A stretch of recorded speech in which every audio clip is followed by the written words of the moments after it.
Break के बाद आपका एक बार फिर स्वागत है हमारे इस खास कार्यक्रम दिल की बात में। और आज हम दिल की बात कर रहे हैं जगदीश मुखी जी के साथ, जो कि बीजेपी नहीं बल्कि पूरी दिल्ली में सबसे वरिष्ठ राजनीतिज्ञ हैं दिल्ली के और काफ़ी सीनियर हैं। जगदीश जी, अभी आपने बात की कि साहब केंद्र सरकार ने काफ़ी काम किए हैं और उसका प्रचार भी मंत्री कर रहे हैं, सांसद कर रहे हैं, उसका फ़ायदा आपको दिल्ली में मिलेगा। क्या दिल्ली में पूरी तरह आप आश्वस्त हैं कि पूर्ण बहुमत से या 2/3 बहुमत से सरकार बनेगी बीजेपी की? हम पूरी तरह से आश्वस्त हैं कि हमारी कम से कम 60 सीट जीत करके हम सरकार बनाएंगे।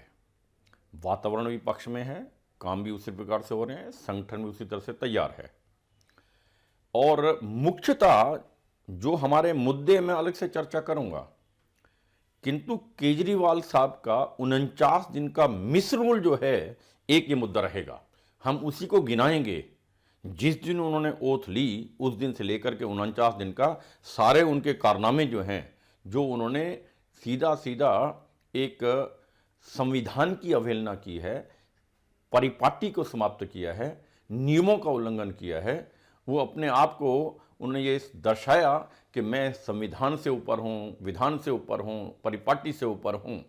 और एक मुख्यमंत्री होने के बावजूद इस प्रकार का वक्तव्य देना कि 26 जनवरी का जो हमारा गणतंत्र दिवस मनाते हैं वो चंद लोगों के जश्न के लिए एक तरीका बताया उन्होंने, ये शर्मनाक है ये शब्द कहना।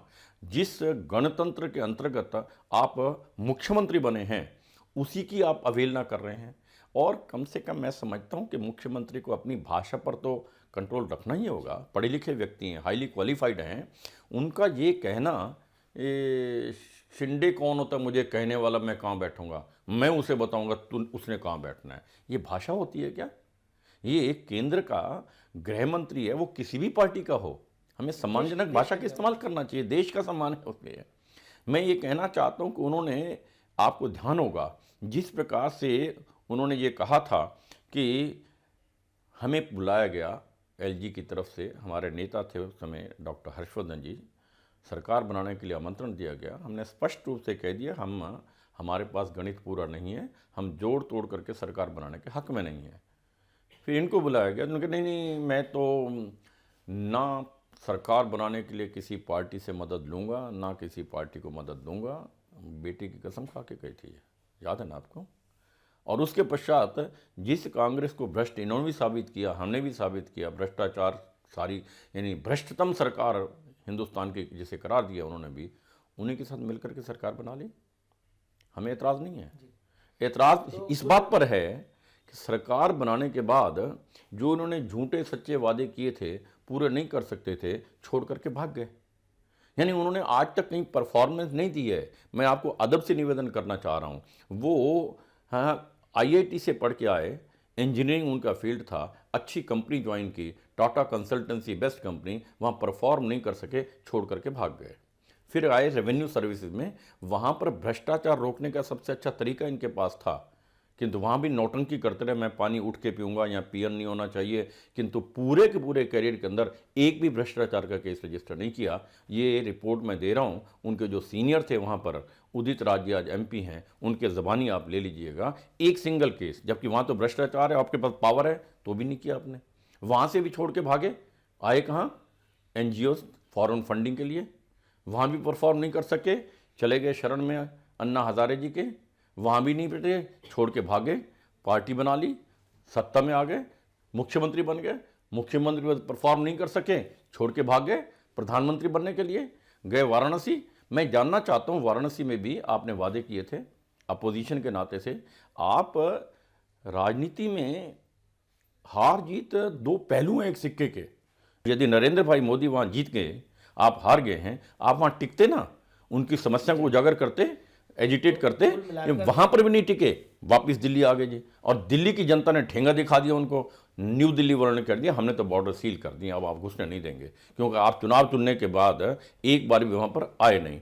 तो इन्होंने कहा भागो, फिर मुखी वर्सेस केजरीवाल बनाया इन्होंने। यानी ये जो नौटंकीबाजी है, उससे दिल्ली की जनता ने अच्छी तरह से उसने पहचान लिया है और सुनिश्चित रूप से सारा वोट बैंक वापस हमारे पास एज इट इज़ आया है।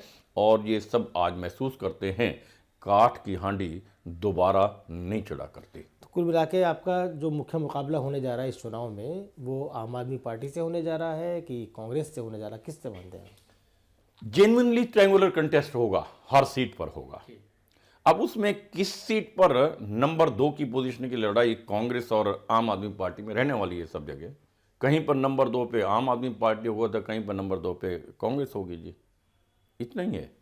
हमारा ट्रायंगुलर कंटेस्ट होगा। क्या बीजेपी की क्या रणनीति होगी कि इस बार बीजेपी दिल्ली में किसी को मुख्यमंत्री प्रोजेक्ट करेगी या नहीं करेगी? पार्टी में कुछ सोच विचार चल रहा होगा इसको? देखिए, ये निर्णय हमारा केंद्रीय नेतृत्व करता है और उसमें पार्लियामेंट्री बोर्ड करता है।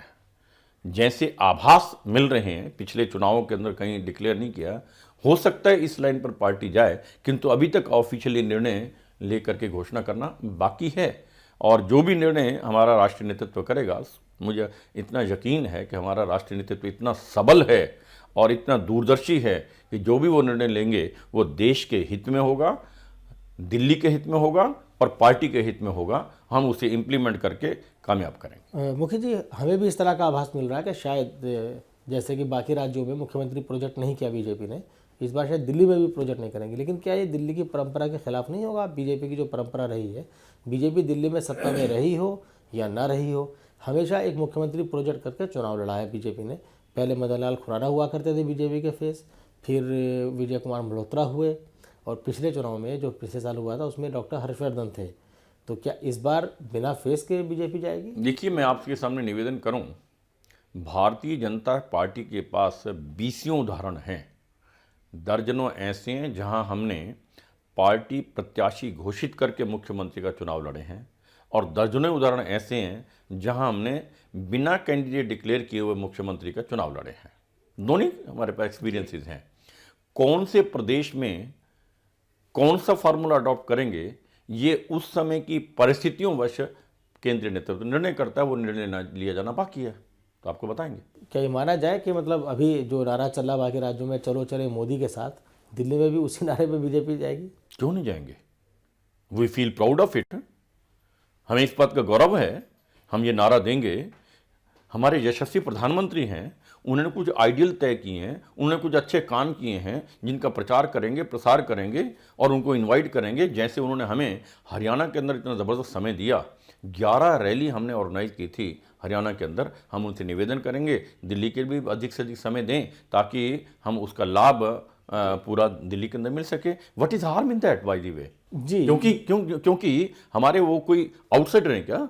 भारतीय जनता पार्टी का श्रेष्ठ नेतृत्व है, वो भारत का चेहरा हैं। वो एक ऐसे व्यक्ति हैं जिन्होंने भारत का मस्तक पूरे विश्व के अंदर बुलंदियों तक पहुंचाया है।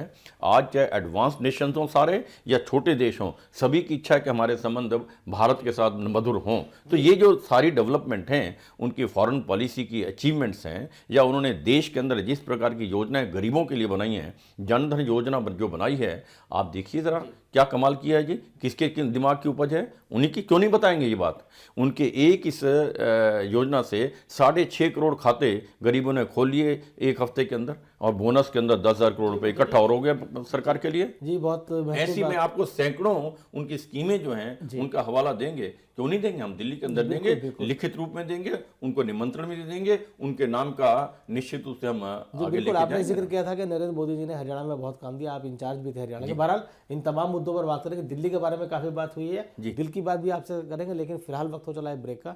ब्रेक के बाद हम फौरन हाजिर होते हैं और दिल्ली के साथ साथ कुछ दिल की बात भी करते हैं जगदीश मुखी जी के साथ। आप कहीं मत जाइएगा, बने रहिएगा हमारे साथ।